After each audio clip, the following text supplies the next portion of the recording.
Ayan, hello guys, this is Kuya Mike TV at samahan niyo na naman ako na sagutan itong EPS topic sample exam.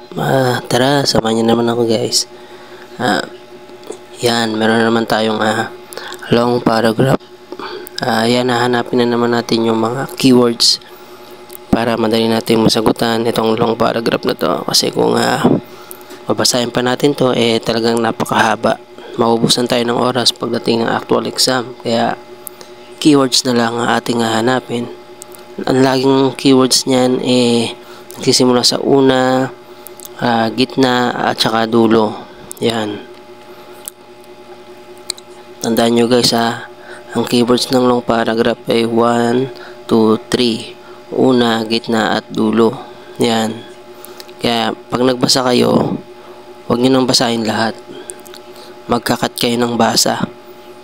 Lagi nagtatapos yan sa dulo. Una at dulo lang. Ayan guys. Sa palagay nyo guys, anong tamang sagot dyan? Ang tamang sagot dyan is number 3 guys. Yan. Kumuha ako ng keywords dyan sa unahan. Yung may hanguk. Yan.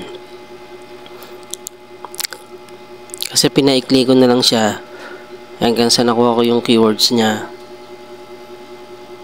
Yan. Kaya ako nasagutan ng number 3. Number 3 ang aking answer.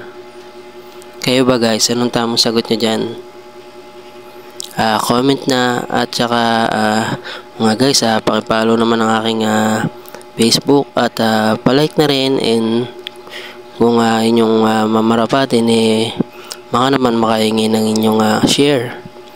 Yan, maraming salamat sa lahat ng mga sumuporta sa akin at sa lahat ng walang sawang nanonood ng aking mga video at sa patuloy na pagsuporta nyo pa. At yun na, unti-unti nang lumalago ang ating channel. Padami na ng padami ang ating mga followers at sana madagdagan pa. Gusto ko sana maabot ko ang 1M followers. Thank you guys.